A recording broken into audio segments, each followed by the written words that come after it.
Welcome students to today's lecture on British literature. I'm Dr. R. Sarita, Assistant Professor of English from Sri Sharda College for Women. In this video, we are going to see about Jonathan Swift's Gulliver's Travel. The novel is a classic which is enjoyed by the readers around the world. In today's video, we are going to see in detail about one of the voyages, that is Voyage to Lilliput. In this video, we are going to see about the different themes that are underlying this voyage. Let's start the video with a biography of the author, Jonathan Swift. Jonathan Swift is a representative writer of 18th century who is well known for his satire.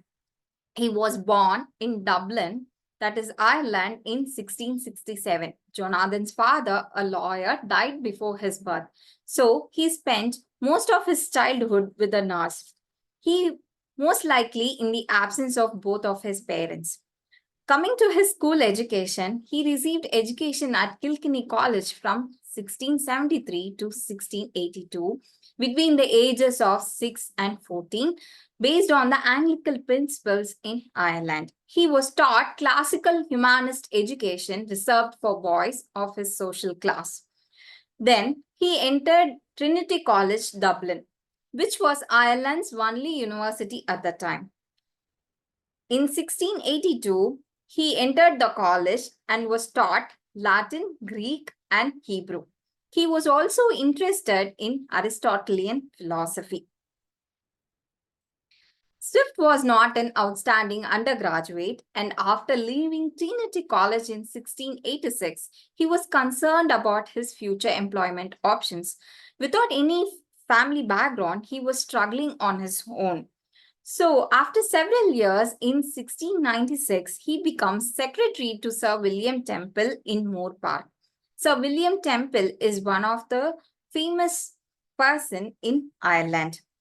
During his stay in Temple's home, Jonathan matured very well.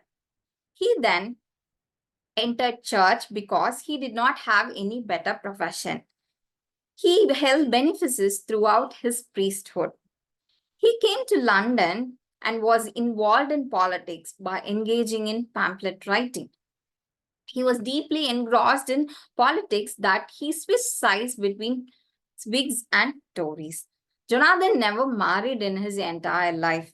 He was troubled by his poor health throughout his life.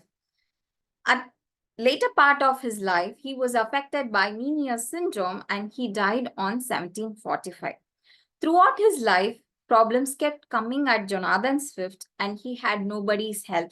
Hence, we can see the bitterness as a human being he suffered in all his works. Coming to the works of Jonathan Swift, The Battle of the Books and Tale of Tub was published in 1704. These both works established him as a writer. An argument against abolishing Christianity was published in 1712. Gulliver's Travels, his most famous work until now, was published in 1726. A Modest Proposal was published in 1729, and A Journal to Stella was published after his death in 1766. Jonathan Swift is known for his prose works as well as being a very great satirist in British literature. Moving on to Gulliver's Travel, the novel. Jonathan Swift's satirical masterpiece, Gulliver's Travel, has shocked as well as delighted readers worldwide since its publication. However, it remained popular until now. The novel has been endlessly reinterpreted by the critics and adapted across media by other artists. Gulliver's Travel is, however, one of the bitterest satires on human beings ever written. Often treated as delightful among the children's book, it becomes documentation of misanthropy on closer inspection. All the bitter experiences in life, Swift wanted to expose the vices of mankind. Hence, the novel is a profound output of imagination. Whatever bitter experiences Swift had, he reflected in all the voyages. Plot of Gulliver's Travel. So, Gulliver's Travel is the adventures of the hero Lemuel Gulliver. in the beginning of Voyage to Lilliput, we see about his birth, where he grew up, his education, and then how he took to traveling. So this novel is about Lemuel Gulliver, who travels as a ship surgeon when his medical practice in England does not succeed. Entire travel is told from first person narrative. He tells about all the adventures, whatever he experiences in 4 voyages. They are Voyage to Lilliput, Voyage to Brobdingnag, Voyage to Laputa, and Voyage to Houyhnhnms. The novel is titled as Gulliver's travels into the several remote nations of the world. The novel begins with a letter by protagonist Gulliver to his cousin Simpson. Simpson is cousin of Gulliver as well as publisher of Gulliver's Travel. So he says that he published all his experiences as travel on insistence from his cousin Simpson. Voyage to Lilliput, which is the first voyage in Gulliver's Travel. So we see about what kind of person Gulliver is. Gulliver is the third of 5 sons from a family which hails from Nottinghamshire. He was educated at Cambridge and later becomes surgeon after apprenticeship under Mr. Bates. He marries Mary Burton and he tries medical practice in London but fails miserably. Hence, he becomes ship surgeon and travels to South Sea in the ship named Antelope. However, this ship gets shipwrecked and he swims and reaches the coast of Lilliput. The wreckage happens on 5th November 1699 after sailing for 6 months at sea. In the first of the 4 voyages that comprises Gulliver's Travel, Gulliver resides for 2 years in Lilliput. The strange thing about Lilliput is that the people of Lilliput, known as Lilliputians, are only 6 inches tall. So Gulliver is up for a lot of adventures in this voyage. Lilliputians. Gulliver, after reaching the shore, becomes tired and falls asleep. When he wakes up, he finds that he cannot move because of the strings attached to his body. So all these tiny Lilliputians have fiercely glued Gulliver to the land. They are not afraid to use cruelty against Gulliver by shooting arrows. So Gulliver understands and does not move. As a Lilliputians strive to form a conversation with Gulliver, so they construct a stage and face him. He tells that he is hungry and wants to be fed. So after feeding him baskets of meat and wine, he sleeps. After sleeping, he wakes up, and then Gulliver is informed that he'll be taken to the city. For transporting a vast wagon is constructed by the Lilliputians. Through the wagon, Gulliver is taken to the city. He is presented to the emperor, that is the king of Lilliput, and he gains goodwill of the majesty. In order to make sure that Gulliver does not harm any Lilliputian, he is searched and all the properties are removed from Gulliver. Gulliver is given freedom. All the strings attached to him are removed. However, he can go around Lilliput only on certain conditions. After giving permission, after agreeing to all these conditions, he visits the capital city, Miltendo.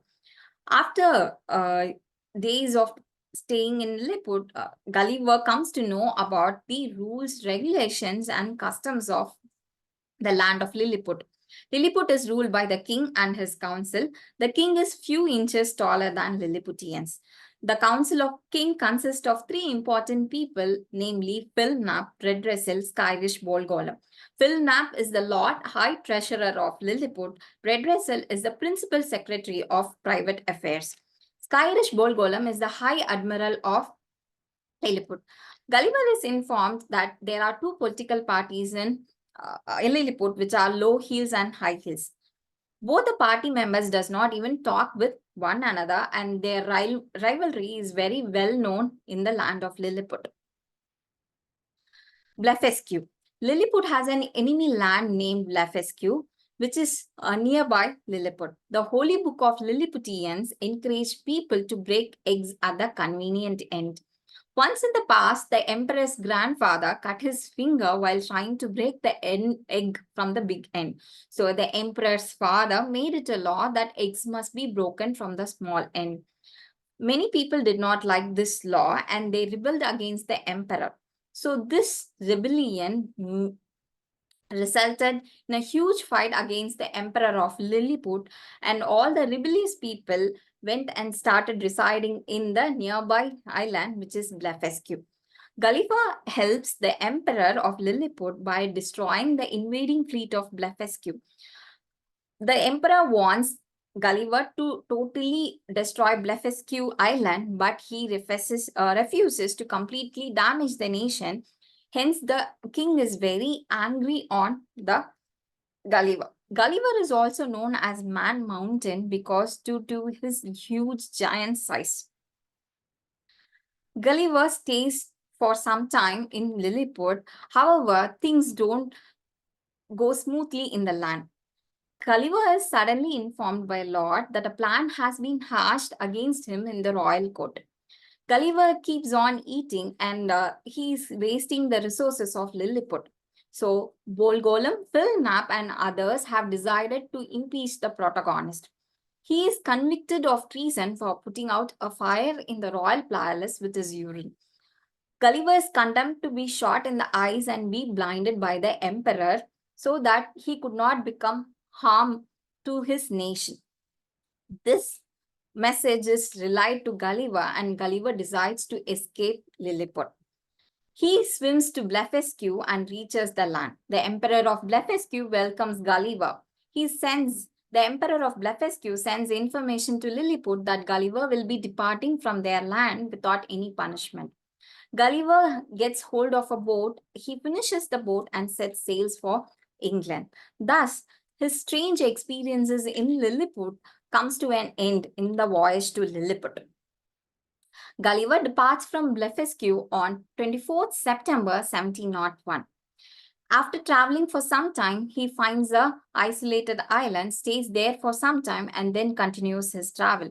On the way in his boat, he finds a British ship and boards back to England. He finally returns to England on 13th April 1702. Gulliver takes few goats and sheep from Lilliput and shows these all miniature animals to the people of England and makes money out of it.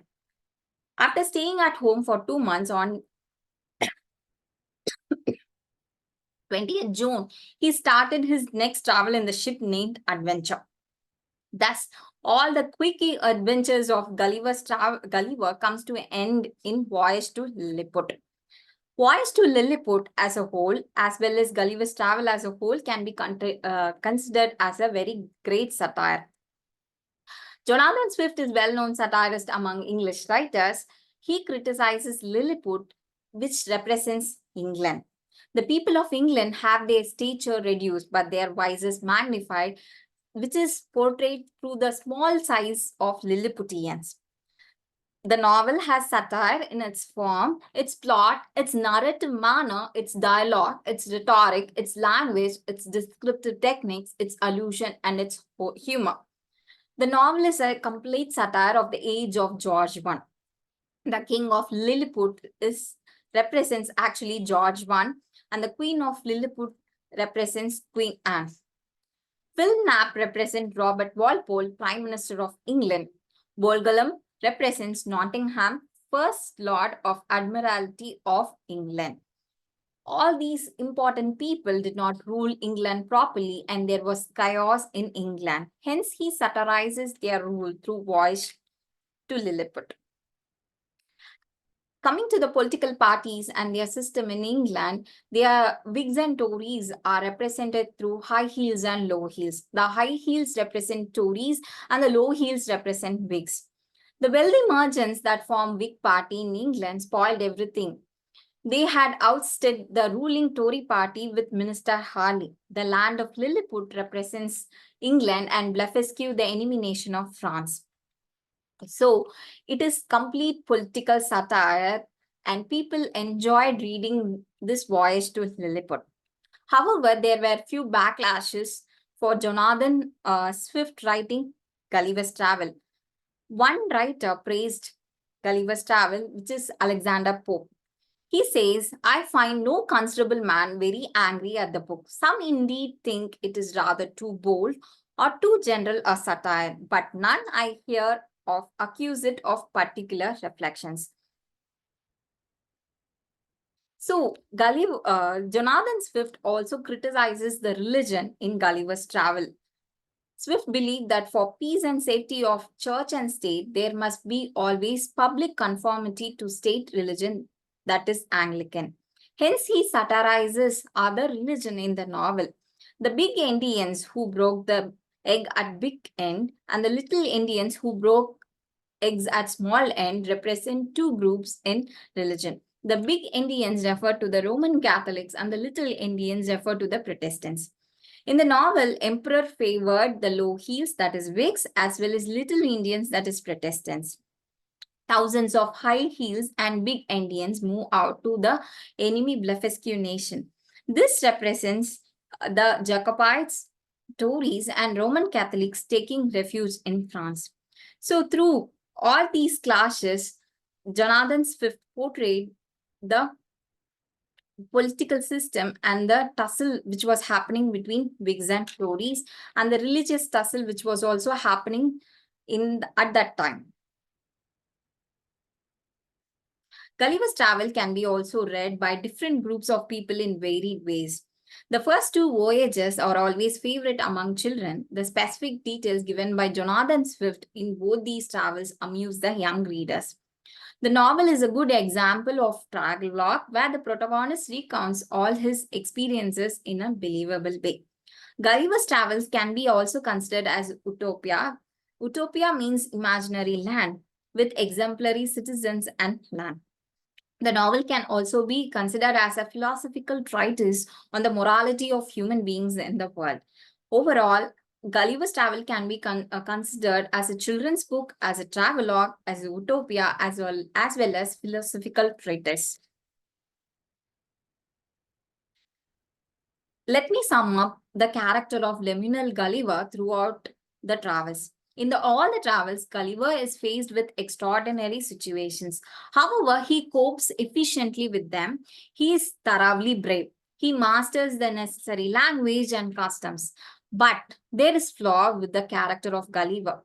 He judges partially, and as his name implies, he is all too readily gulled. This is the drawback of his character. He seems to be oblivious to the parallels between the pettiness of the affairs of the Lilliput and Blefuscu, but he does not take part in doing anything to resolve the fight between two islands. In the voyage to Lilliput as well as Brobdingnag, Gulliver had quickly adjusted to the standards of the nation in which he found himself. Hence, the satire in both these two voyages is a little less compared to the third and fourth part. When Jonathan Swift wrote Voyage to Hunnam, he treats Gulliver entirely new. Gulliver tries to become a ordinary horse rather than a respectable Yahoo. So in Hunnams, Yahoos are the human beings, whereas horses rule Hunnams. This leads to his final imbalance in thinking as a human being. After departing from Hunnam back to England, Gulliver becomes incapable of coming to terms with basic human goodness. He rejects human companionship and tries to live with the horses. Gulliver's reason and passion is disastrously disjointed. He is never at ease. Jonathan Swift thus has deliberately made changes in the Gulliver's outlook of life to show the flippant nature of human beings. Jonathan Swift wanted to show that how human beings are more wise, have more wise in them than good nature. As a conclusion to today's video, we can see that Jonathan Swift is one of the greatest prose writer in British literature. But this Gulliver's Travel has a tone of contempt for the mankind. Thus, it is criticized by several writers across centuries. However, the novelist wants human beings to have spirituality, which was lacking in his age. That is what he wanted to express through this novel. So he presents the materialistic ways of life. Swift becomes pessimistic about people of England as presented through the imaginary travels. Through Gulliver's Travels, Swift wanted human beings to be devoid of vices, including pride, so that the world can become a better place to live. So, with this, I conclude today's Gulliver's Travel, and we'll move on to the multiple choice questions based on Voyage to Lilliput as well as Jonathan Swift. So, as you know, which place was birth of Jonathan Swift? It is Ireland. When was Gulliver's Travel published? It was published in 1726. How many brothers did Gulliver have? He had 4 brothers. Voice to Lilliput is a satire on which ruler? Obviously, it is George I. How tall the Lilliputians? 6 inches. So there are many questions where students can practice based on Voyage to Lilliput. In this slide, I have given the reference books which I have referred for this video. Thank you, students.